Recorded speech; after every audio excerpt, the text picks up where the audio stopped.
আসসালামু আলাইকুম দর্শক, স্বাগত জানাচ্ছি বাংলা সংবাদে। শুরুতেই থাকছে সংবাদের শিরোনাম। জিয়াউর রহমানের মতো ভুল করতে যাচ্ছেন তারেক রহমান, বলছে আসিফ মাহমুদ। এরপর জানিয়ে দেব, আজ থেকে ভোটের মাঠে নামছে আইন শৃঙ্খলা বাহিনী। এরপর জানিয়ে দেব, জামায়াত উন্নয়নে বিশ্বাস করে না, তারা মানুষের আবেগ নিয়ে খেলে, বলছে পার্থ। এরপর থাকছে, বিএনপি ক্ষমতায় গেলে কোনোভাবেই সেনাবাহিনীকে রাজনৈতিক উদ্দেশ্যে ব্যবহার করবে না, বলছে তারেক রহমান। সর্বশেষ জানিয়ে দেব, বিএনপিতে যোগ দিলেন আওয়ামী লীগের অর্ধশতাধিক নেতাকর্মী। শুনছিলেন সংবাদ শিরোনাম, এবারে বিস্তারিত। বার্তা সংস্থা রয়টার্সকে দেওয়া বিএনপি চেয়ারম্যান তারেক রহমানের বক্তব্যের প্রতিক্রিয়ায় জাতীয় নাগরিক পার্টির নেতা ও সাবেক উপদেষ্টা আসিফ মাহমুদ সজীব ভুঁইয়া বলেছেন, আওয়ামী লীগকে রাজনীতিতে ফিরিয়ে আনার চিন্তা জিয়াউর রহমানের মতো একই ভুলের দিকে নিয়ে যেতে পারে।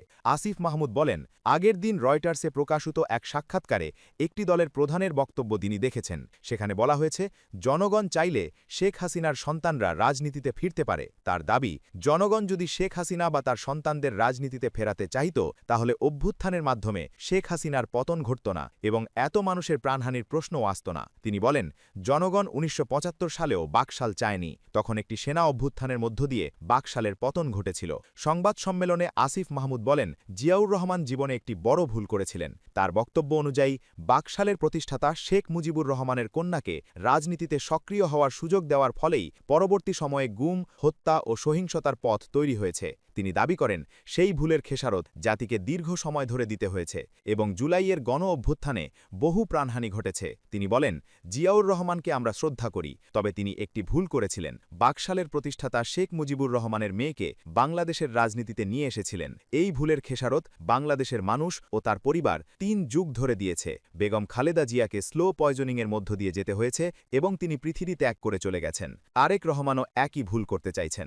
উল্লেখ্য, রয়টার্সকে দেওয়া সাক্ষাৎকারে শেখ হাসিনার সন্তানরা তথা আওয়ামী লীগ বাংলাদেশের রাজনীতিতে ফিরতে পারবে কিনা এমন প্রশ্নের উত্তরে তারেক রহমান বলেন, জনগণ চাইলে যে কেউ রাজনীতিতে অংশ নিতে পারে। এই বক্তব্য ঘিরেই রাজনৈতিক অঙ্গনে আলোচনা ও প্রতিক্রিয়া তৈরি হয়েছে। ত্রয়োদশ সংসদ নির্বাচন ও গণভোট অবাধ, সুষ্ঠু, নিরপেক্ষ, শান্তিপূর্ণ করতে আজ রোববার থেকে মাঠে নামছেন সেনাবাহিনী সহ অন্যান্য আইন শৃঙ্খলা বাহিনীর সদস্যরা। এ সময় মাঠে থাকবেন ১০৫১ জন এক্সিকিউটিভ ম্যাজিস্ট্রেট। তারা ১৪ ফেব্রুয়ারি পর্যন্ত দায়িত্ব পালন করবেন। শনিবার ৭ ফেব্রুয়ারি এ বিষয়ে নির্বাচন কমিশনার আব্দুর রহমান এল মাসুদ জানান, সেনাবাহিনী আগে থেকেই মাঠে আছে, রোববার থেকে আরও যুক্ত হবে। এবার বিভিন্ন বাহিনীর মোট প্রায় ৯ লাখ সদস্য নির্বাচনী দায়িত্ব পালন করবেন। এর মধ্যে আনসার ও গ্রাম প্রতিরক্ষা বাহিনীর প্রায় ৫.৫ লাখ সদস্য ভোট কেন্দ্রে মোতায়েন থাকবে। পুলিশের প্রায় ১.৫ লাখ, সশস্ত্র বাহিনীর ১ লাখ এবং বর্ডার গার্ড বাংলাদেশের ৩৫,০০০ সদস্য মোতায়েন করা হবে। পরিপত্রে বলা হয়, নির্বাচন এলাকায় শান্তি শৃঙ্খলা বজায় রাখার জন্য সশস্ত্র বাহিনী, BGB, coastguard, RAB, police, armed police battalion এবং আনসার ব্যাটালিয়ন মোবাইল ও স্ট্রাইকিং ফোর্স হিসাবে কাজ করবে। বিজিবি, র্যাব, এপিবিএন এবং আনসার ব্যাটালিয়ন জেলা, উপজেলা ও থানা ভিত্তিক কাজ করবে। আর উপকূলীয় এলাকার জন্য কোস্ট গার্ড মোতায়েন থাকবে। সকল বাহিনী রিটার্নিং অফিসারের কাছে রিপোর্ট করবে, তার নির্দেশ এবং পরামর্শ অনুসারে দায়িত্ব পালন করবে। স্বরাষ্ট্র মন্ত্রণালয়ের জারি করা পরিপত্র অনুযায়ী এই নির্বাচনে মেট্রোপলিটন এলাকার বাইরে সারা দেশে প্রতিটি সাধারণ ভোট কেন্দ্রে ১৬-১৭ জন নিরাপত্তা সদস্য এবং ঝুঁকিপূর্ণ কেন্দ্রে ১৭১৮ জন মোতায়েন থাকবে। আর মেট্রোপলিটন এলাকার সাধারণ ভোট কেন্দ্রে ১৬ জন এবং ঝুঁকিপূর্ণ কেন্দ্রে ১৭ জন থাকবেন। দুর্গম ঘোষিত ২৫ জেলার নির্দিষ্ট এলাকার ভোট কেন্দ্রে ১৬১৮ জন করে সদস্য মোতায়েন হবে। এসব সদস্য ভোট গ্রহণের দুদিন আগ থেকে ভোটের দিন পর্যন্ত দায়িত্বে থাকবেন। এবারের সংসদ নির্বাচনে ২৯৯ আসনে ২০০৯ জন প্রতিদ্বন্দ্বী রয়েছে। এর মধ্যে ২.৫ শতাধিক স্বাধীন প্রার্থী রয়েছে, বাকিরা ৫১টি দলের প্রার্থী। এবার প্রায় ১৩ কোটি ভোটারের জন্য ৩০০ আসনে প্রায় ৪২,৭৩৯টি ভোট কেন্দ্র। আইন শৃঙ্খলা বাহিনী মোতায়েন থাকবে ৭ দিনের জন্য। ১২ ফেব্রুয়ারির ভোট ঘিরে ৮ থেকে ১৪ ফেব্রুয়ারি পর্যন্ত আইন শৃঙ্খলা বাহিনী মাঠে থাকছে। নির্বাহী ম্যাজিস্ট্রেটরা নির্বাচনী আচারবিধি দেখার পাশাপাশি সার্বিক আইন শৃঙ্খলা রক্ষা ও অপরাধ প্রতিরোধে কাজ করবেন। ভোলা ১ আসনের বিএনপি জোট সমর্থিত প্রার্থী ও বিজেপির চেয়ারম্যান ব্যারিস্টার আন্দালিব রহমান পার্থ বলেছেন, জামায়াত জান্নাতের টিকিট দেখিয়ে মানুষের ভোট নিতে চায়, যা লজ্জার ব্যাপার, দুঃখের ব্যাপার এবং এটা ধিক্কারের ব্যাপার। জামায়াত উন্নয়নে বিশ্বাস করে না, তারা মানুষের আবেগ নিয়ে খেলে বলছে পার্থ। শনিবার 7 ফেব্রুয়ারি রাতে ভোলা সদর উপজেলার ভেদুরিয়া ইউনিয়নের ব্যাংকের হাট বাজার বালুর মাঠে নির্বাচনী সমাবেশে তিনি এসব বলেন। পার্থ বলেন, হিন্দু ভাই বোনেরা বাড়িতে নিশ্চিতে ঘুমাতে পারবে না, এমন কাউকে ক্ষমতায় আসতে দেওয়া যাবে না।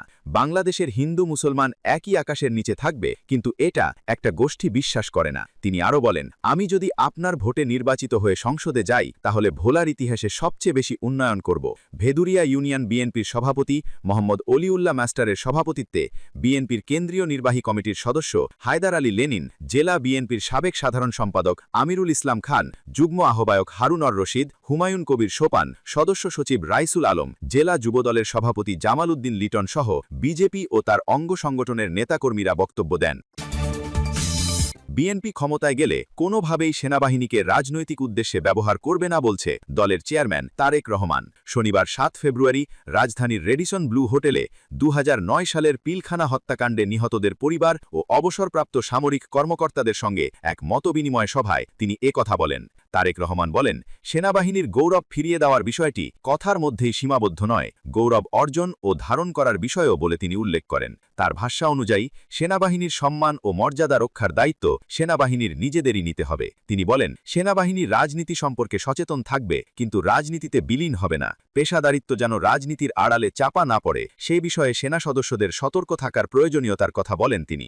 বিএনপি চেয়ারম্যান বলেন, সেনাবাহিনীর গৌরব লুণ্ঠিত হয় এমন কোনো কাজ বিএনপি অতীতে করেনি, বর্তমানেও করছে না এবং ভবিষ্যতেও করবে না। তার মতে, বিএনপি রাজনৈতিকভাবে শক্তিশালী থাকলে দেশের স্বাধীনতা ও সার্বভৌমত্ব শক্তিশালী থাকে। তিনি জানান, সেনাবাহিনীর সঙ্গে আলোচনা করে পিলখানা হত্যাকাণ্ডের দিবসটিকে শহীদ সেনা দিবস, সেনা হত্যাযোগ্য দিবস অথবা জাতীয় শোক দিবস হিসাবে ঘোষণার পরিকল্পনা রয়েছে। 2009 সালের ফেব্রুয়ারিতে বিডিআরে পিলখানায় সংঘটিত সেনা হত্যাকাণ্ডের দিনটি যথাযথ গুরুত্ব দিয়ে পালন করা হয়নি বা করতে দেওয়া হয়নি। তার অভিযোগ, সেই ঘটনার পর মুক্তিযুদ্ধে স্মৃতিবিজড়িত বিডিআরের নাম ও ইউনিফর্ম পরিবর্তন করা হয়েছিল। জাতীয় নিরাপত্তা পরিষদ গঠন এবং সেনাবাহিনীর কিছু বিধিমালা সংস্কার ও অবসরপ্রাপ্ত সেনা কর্মকর্তাদের সুপারিশের বিষয়ে তারেক রহমান বলেন, 12 ফেব্রুয়ারির নির্বাচনে জনগণের রায়ে বিএনপি রাষ্ট্র পরিচালনার দায়িত্ব পেলে সাবেক ও বর্তমান সেনা কর্মকর্তাদের সমন্বয়ে একটি কমিটি গঠন করা হবে। ওই কমিটির সুপারিশ পর্যালোচনা করে পর্যায়ক্রমে বাস্তবায়নের উদ্যোগ নেওয়া হবে বলেও তিনি জানান। ত্রয়োদশ জাতীয় সংসদ নির্বাচনকে সামনে রেখে পটুয়াখালী 4 আসনে রাজনৈতিক অঙ্গনে উল্লেখযোগ্য ঘটনা ঘটেছে। রাঙ্গাবালী উপজেলায় অনুষ্ঠিত এক জনসভায় আওয়ামী লীগের প্রায় অর্ধশতাধিক নেতাকর্মী বিএনপিতে যোগদান করেছেন। শনিবার 7 ফেব্রুয়ারি বিকেল 3টায় রাঙ্গাবালী উপজেলার ছোট বাইশদিয়া গহীনখালী বাজারে বিএনপি আয়োজিত জনসভায় আনুষ্ঠানিকভাবে তারা বিএনপিতে যোগ দেন। জনসভাটি আয়োজন করা হয় পটুয়াখালী 4 আসনে বিএনপির মনোনীত প্রার্থী ও বিএনপির জাতীয় নির্বাহী কমিটির প্রশিক্ষণ বিষয়ক সম্পাদক এবিএম মোশাররফ হোসেনের সমর্থনে।